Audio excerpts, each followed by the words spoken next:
જય સદગુરુદેવ. માનવ મહિમા ભાગ 37C. હે માનવ, આ દેવોએ 84 લાખ ફેરા ચક્કર બનાવ્યા છે. તો તે ચક્કરમાંથી બહાર નીકળવું હોય તો તેમાં પૂરા 5 તત્વનો આ એક દેવતાને પણ દુર્લભ એવા આ મનુષ્ય દેહથી જીવ નીકળી શકે છે. પણ તમોને નહીં નીકળવા દેનાર, આ દેવલોકમાં રોકનાર અને આ દેવોના લોકમાં લોભી લાલચીની વાતો કરીને રોકનાર જીવને ફાંસીએ ચડાવનાર કરોડો છે. તો મનન કરો, કાંઈ ખોટું ખરું? અને હે ભલા માણસ, જે દેવોના શાસ્ત્રો ઋષિ મુનિઓ આ બધા પરમાત્મા અખંડ અવિનાશી અને પ્રગટ પરમાત્માનો ભેદ તો જાણતા નથી. અને આ વેદ શાસ્ત્રો અને અવતારી દેવોની પૂજા પાઠમાં 3 યુગ વયા ગયા. તો પણ 3 યુગના વાણા વાઈ ગયા તો પણ સુખી થવાની જીવની વાસના જતી નથી. એટલે જીવને આ 84 લાખ યોનીમાં ચક્કર ફેરા ફરવા પડે છે. તો મનન કરો. આ જીવનું જન્મ મરણ કારણ આ સિવાય તમને બીજું લાગે છે? અને આ અવતારી દેવોએ બધી કોમ બનાવી ભાગલા પાડ્યા છે. તો આ મૃત્યુ લોકમાં જીવની બધી જ કોમ ઉપર મનન કરો. તમારી સામે જ છે ને. ઝીણવટથી મનન કરો કે અવતારી દેવોએ ભાગલા પાડીને મારા તારા ધર્મ ઊભા કરીને ઝઘડો કરી દીધો. તો શું કામ? તો જવાબ તેનો તે છે કે મૂળ બધા જ જીવનો પરમાત્મા એક છે તે ભૂલવાડવા માટે આ બીજું કાંઈ કારણ નથી. મનન કરો, રામ ભરોસે. તો જુઓ, અમારા સદગુરુની વાણીમાં શું કહે છે? તો કહે છે કે મારા મંદિરમાં જ્યોતિ જગે. તો આ દેહ મંદિરની વાત કરી છે. એમ કે આ દેહ એક જ્યોતથી જ પ્રકાશિત છે, જે હલન ચલન કે અનેક કાર્ય કરી શકે છે, જેમાં નથી કોઈ દીપ કે નથી કોઈ બત્તી, છતાં પણ ઝિલમિલ જ્યોતિ જગે છે. તો એ જ્યોતિ પરમાત્માનું પ્રતિબિંબ આત્માથી જગે છે. એ જ્યોતથી સર્વ જગ્યાએ અજવાળા જોઈને તિમિર એટલે આ 3 લોકના તિમિર તાપ ટળી જાય છે.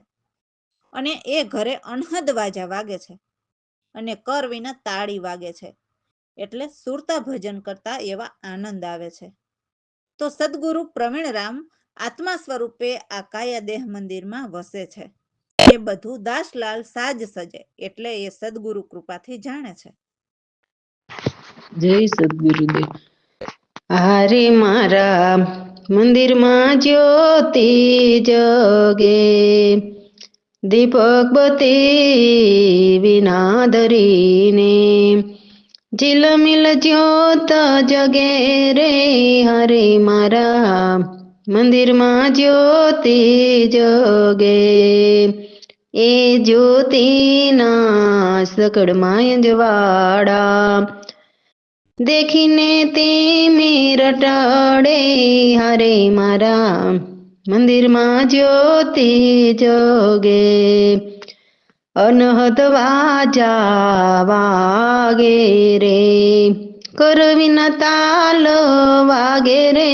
હારે મારા મંદિરમાં જ્યોતિ જગે, પ્રવીણ રામયા કયા મંદિરમાં વસે, સર્વ સાજ સજે દાસલાલ રે. હરે મારા મંદિરમાં જ્યોતિ જગે. રામ ભરોસે. એટલે હે બંદા, હોશિયાર બનીને પ્રભુનું સ્મરણ કરી લે. તો હોશિયાર કઈ રીતે બનવાનું કે છે?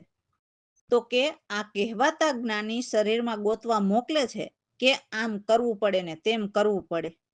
તો એ વાત તો બરાબર કે ચાલો કોઈ પ્રયોગ તો કરવા પડે, કારણ કે પરમાત્મા એક વિજ્ઞાન જ છે ને.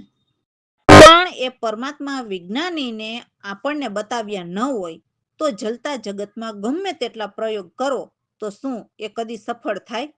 કદી ન થાય. કેમ કે પ્રયોગ કરવા માટે અમુક વસ્તુમાં મિલાવવાની તો હોય ને. તો આપણે તો પરમાત્માનું મિલન કરવું છે, તો એમાં વસ્તુ તો મિલાવવી પડે ને, તો પાકું થાય ને. તો ઝટપટ પ્રભુનું સ્મરણ કરી લે, પણ પ્રભુને નજરે નિહાળીને સ્મરણ કરો. અને ઝટપટ એટલા માટે કીધું છે કે આ જિંદગીનો કોઈ ભરોસો નથી, કેમ કે કાળ છટક કરતો લઈ જશે. જેમ તેતર સકરાનો શિકારી બને છે, તેમજ ચકલી બાજનો અને દેડકા સાપનો શિકાર બને છે, એવી જ રીતે મનુષ્ય જમનો શિકાર છે, જે ઝટપટથી લઈ જશે. જે પ્રભુથી વિમુખ છે એ પછી ભલે ને મહાબલી કેમ ન હોય, પણ પ્રભુ વિના એ પણ નિર્બળ જ છે. ગમે તેવો ધનવાન હોવા છતાં પણ પ્રભુ વિના તો નિર્ધન જ છે. અંતે હર કોઈને કાળ ફટકે લઈ જાય છે. એટલે સદગુરુ વાણીમાં કહે છે કે પ્રભુ ભજનથી બધા જ પાપ ખૂટી જાય છે. યમદૂત પણ તેને ન લૂંટી શકે અને બે ધડક નિર્ભય રહે છે. એટલે જે કોઈ પ્રભુનું ભજન જોઈને નજરે નિહાળીને કરે છે, એનાથી તો યમરાજ પણ ડરે છે.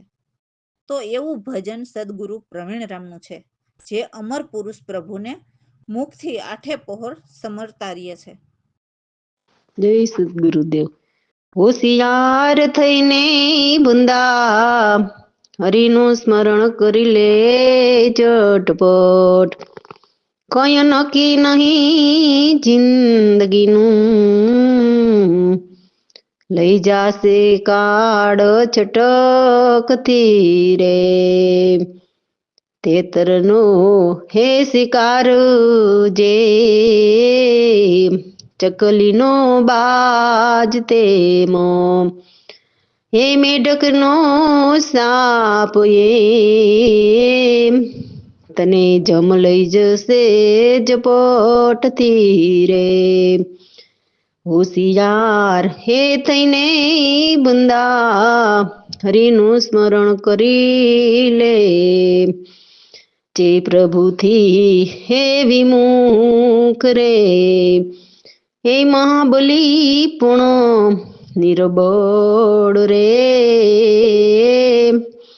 ધનવાન હે પણ નિર્ધન રે, આખરે કાળ ફટકે રે.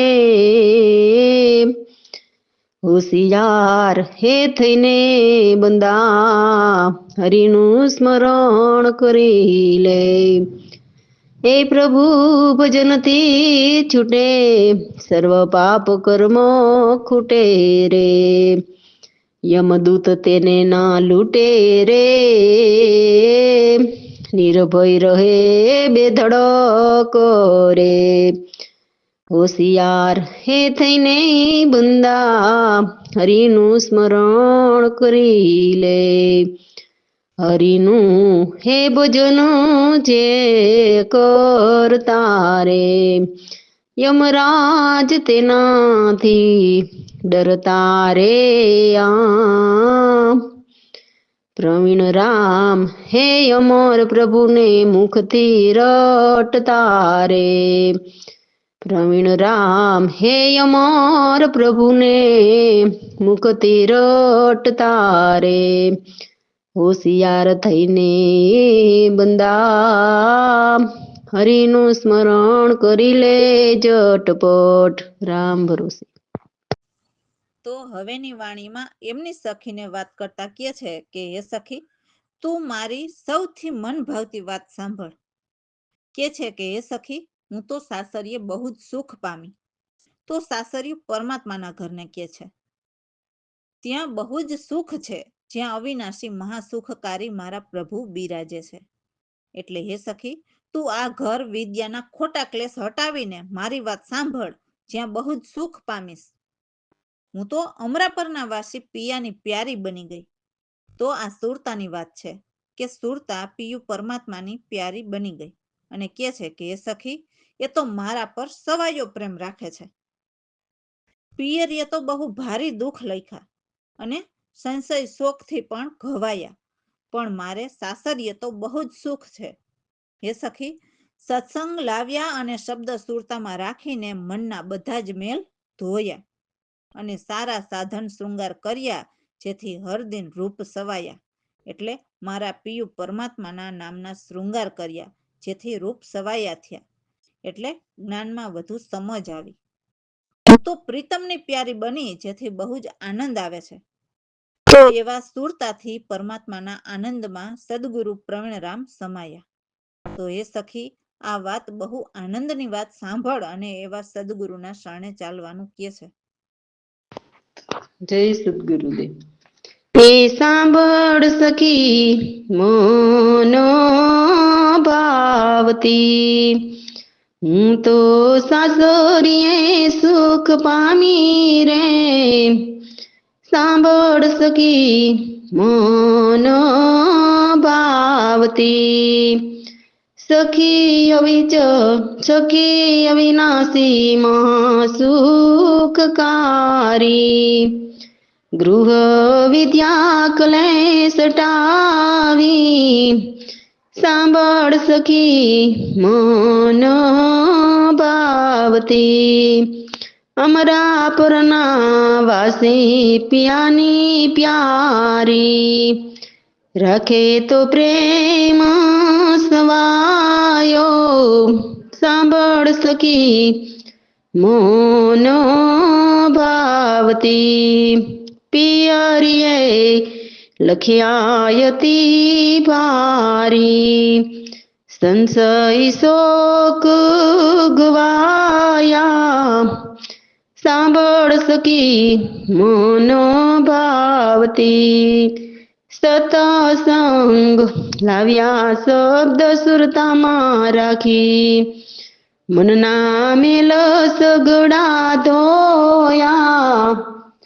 સાંભળ સખી મોનો ભાવતી, સાધન સારા કરિયા શૃંગાર. હરદીન રૂપ સવાયા, સાંભળ સખી મોનો ભાવતી. પ્રીતમ પ્યારી આનંદ બહુ ભારી, પ્રવીણરામ સમાયા એમાં.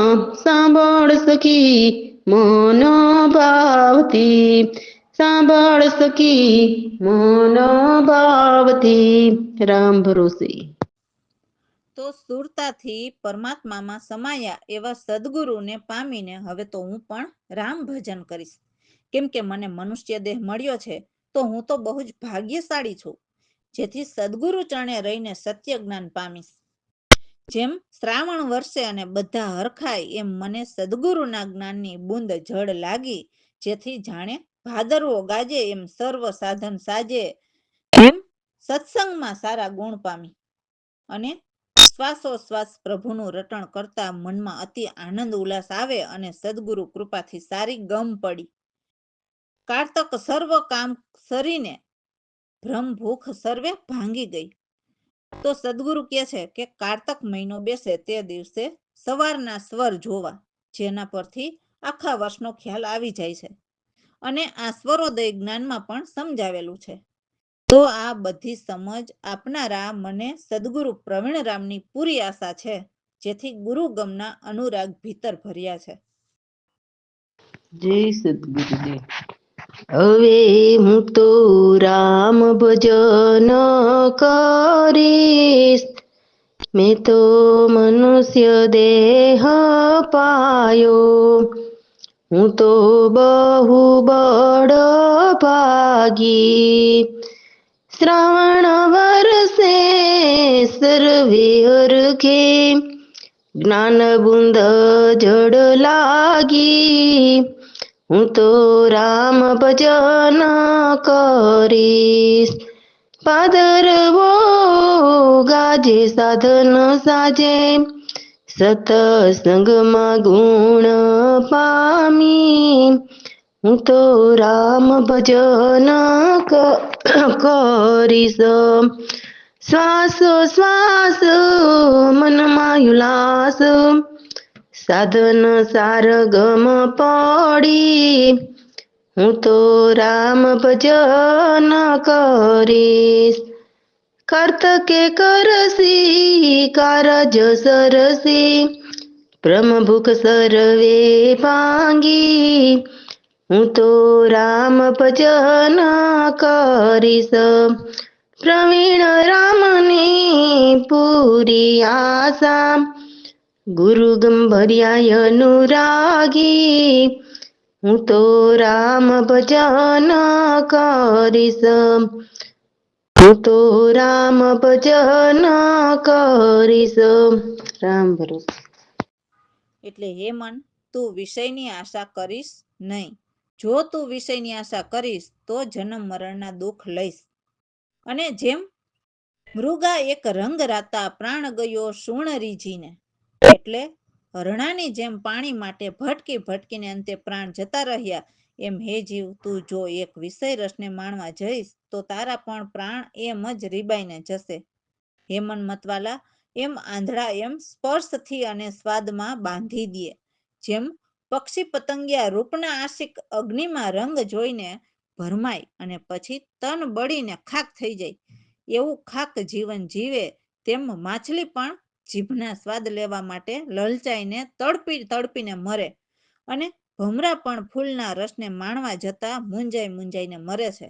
એટલે આ જગતના ખોટા રસ નહીં, પણ પરમાત્માના અમી રસ લ્યો, જેથી કદી પણ તડપવું ન પડે. આમ વિષય રસ લેવા જતા કેટલા મર્યા, તો એ 5 વિષયમાં સુકામે રોકાવું કે સુકામે જૂજવું.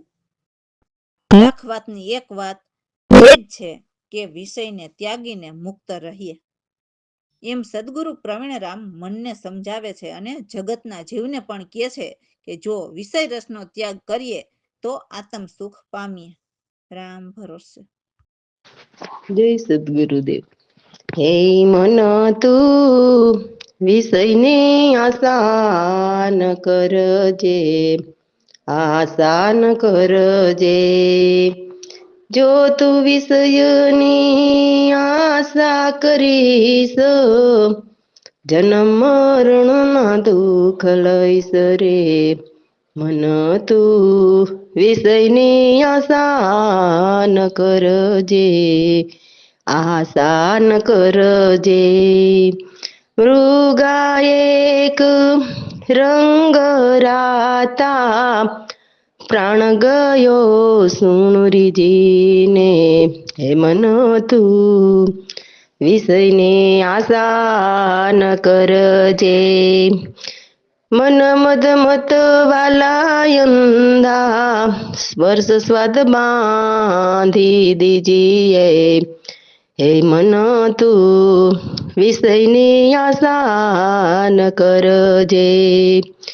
પતંગિયા પંછી રૂપના આશિક તન જલ ખાક ભય જીવે, મન તું વિષયની આશા ન કરજે.